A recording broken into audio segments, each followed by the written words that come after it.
Agora vamos ouvir um pouquinho a Salizete, não é? Boa noite a todos. Começamos assim com emoção muito grande, a Jânia fazendo uma homenagem póstuma a Lúcia Helena, e está na companhia de Dr. Carlos, né? Carlos Moraes. Estou vendo aqui um poema, fiquei doida já, mas eu tenho esse livro. E dizer que, para mim,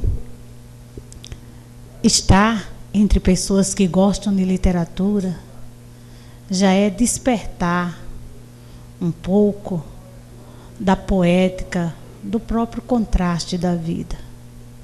Eu nasci no Vale do Açu, exatamente na cidade de Alto Rodrigues, onde meu avô tinha as terras, mas a minha família é de pendência, os freiros de pendência, todo freire que tiver em pendência é parente. E saí de lá para a floresta, né, que é o primeiro rompimento simbólico da gente quando sai do lar. Eu vim estudar em Natal aos 12 anos, mas essa carga dessa primeira infância, desse primeiro momento, sair da casa paternal, onde eu via história, enquanto se desbulhava milho, se desbulhava feijão, enquanto minha mãe estava sofrendo as dores do parto, as crianças eram levadas ao alpendre e eram contadas histórias. E eu não sabia exatamente que aquelas histórias estavam na memória, no que a gente chama de senso comum. E eu perguntava sempre às pessoas: de onde você tirou essa história de assombração? Não sei, eu ouvi de alguém. Então, a minha base, o meu repertório, ele tem uma base muito na oralidade. E aí eu perguntava para minha mãe: onde você ouviu essa história que vem um pouco do João Grilo, do Pedro Malazarte? Esse universo me povoou a memória. E ela dizia: eu ouvi da minha avó. E aí, quando eu ia perguntar à mãe dela, que era minha avó, ela disse que ouviu da mãe, e eu não tinha como chegar a aos meus ancestrais todos. Eu sabia que carregava com eles, que tinha corrido com eles nas cavernas, mas eu não sabia como alcançá-los. De forma que o meu repertório foi um repertório que eu só vim descobrir no curso de letras. Quando eu fazia letras, aí comecei a ler Câmara Cascudo. Acho que é alguém que a gente pode beber na fonte, pelo que ele recolheu do nosso estado. Ele dá uma panorâmica do que a gente tem nessa cultura, principalmente da oralidade. Quando essa menina entrou aqui, a Ágata, eu me lembrei fortemente do Ariano Suassuna, quando aqueles teatros dele, oxente, oxente, lagartixa não é gente. Isso é muito da nossa linguagem. E eu convivi muito com esse vocabulário da rima, da rapidez, como dizia o Manel de Barro, mais forte do que a arte é a linguagem, porque ela fica. E essa linguagem na minha casa da rima era muito comum. Então, para a gente se tornar escritor, eu tenho uma grande lembrança que eu fui muito leitora. Apesar da escassez dos livros, na década de 60, eu sou de 56, fiz 60 anos agora, então, na década de 60 era difícil o livro. O que é que eu fazia, Damião? Eu ia à farmácia da cidade, a única que existia, ficava esperando o laboratório Oliveira chegar com os biotônicos Fontoura e pegava o almanaque. E aquele almanaque já me dava, Zé de Castro, uma viagem pelas Minas Gerais, pelos estados outros e pelo universo. Porque no almanaque só, hoje a gente estudando as teorias, a gente vê que havia todos os tipos de gênero literário. Eu tinha poesia, que escutava minha avó dizer, naturalmente fazendo a pamonha, e sentava a gente criança e dizia, vão me respondendo, e tudo rimado, lambi, lambi no seu cu meti. E aquilo não era feio, não era feio. Até porque a expressão que eu usei é muito usada em Portugal. A gente não vê em Portugal bunda. Mas o que vou te bater no cu, o que você vai apanhar assim, a gente vê muito. E a gente achava aquilo natural, ia procurar. Tudo era muito rimado. Então eu comecei gostando da poesia. Eu escutei muito meu avô, que era analfabeto de pai e mãe, cantar, mas cantar literalmente os textos de cordéis, onde Ariano também ia beber na fonte. E como aqueles textos eram atualizados.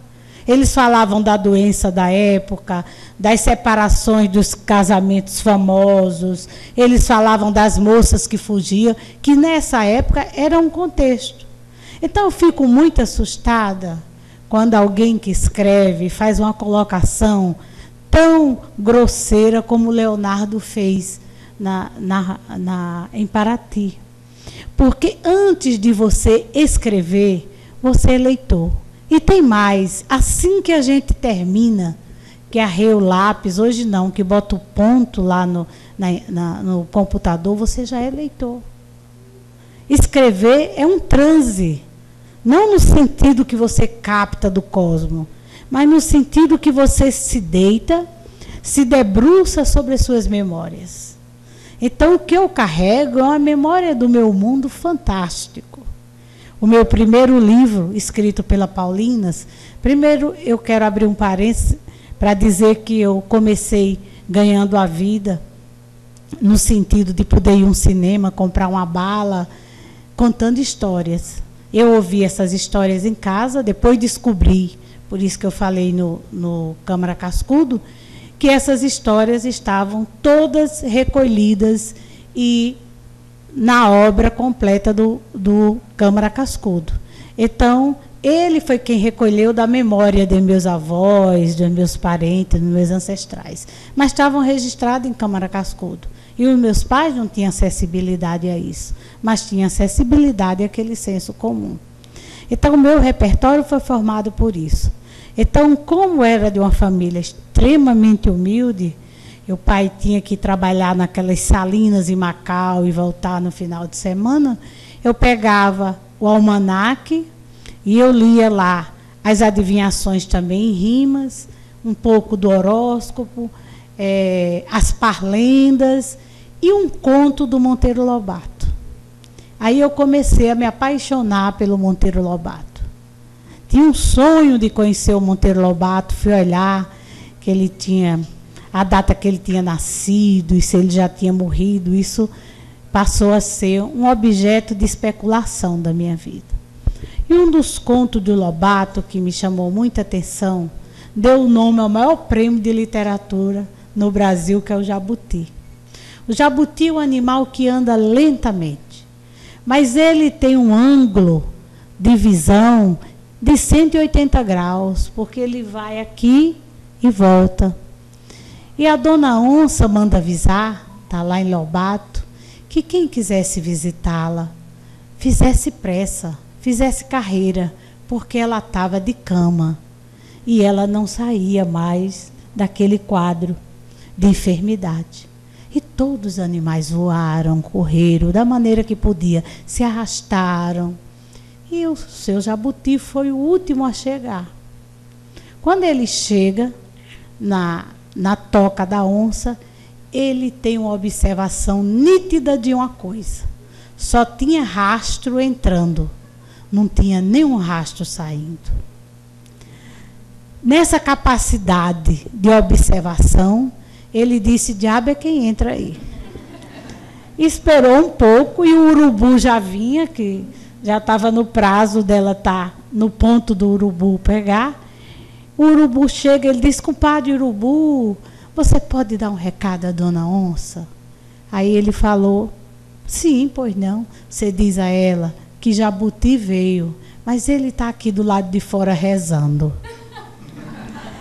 Então eu comecei a gostar do Monteiro Lobato por esses contos pequenos, que ele fazia com que a gente viajasse nesse imaginário. O Monteiro Lobato, apesar de ter escrito para criança depois de adulto, que já tinha escrito até para adulto, ele passa a carregar a gente num universo lobatiano muito de infância, de resgatar essa memória. Então, esse leitor, ele vai se identificando, ele vai acrescentando, atribuindo sentido àquilo que lia. Dessas leituras eu ia fazendo os bilhetinhos, Jânia, na escola, e sem a professora ver, passando para as meninas mais ricas da cidade. E dizendo que quem quisesse história eu contava por uma entrada no cinema, para uma mesa na quermesse da rua. E eu estou começando um romance com essa história da contadora de porta em porta. E aí eu tive muitas alegrias. Eu cheguei numa casa que era da irmã de Núbia Lafayette. E ela era paraplégica. E aí a mãe chamou para eu contar histórias. E aí eu inventava, quando acabava o repertório, eu não tinha livro, eu inventava histórias. E eu não sei de onde é que vinham essas histórias. Hoje sei o que era da minha memória. Porque você só escreve se você tiver uma memória leitora. Então, quando alguém me pergunta como é que você começou a escrever, lendo.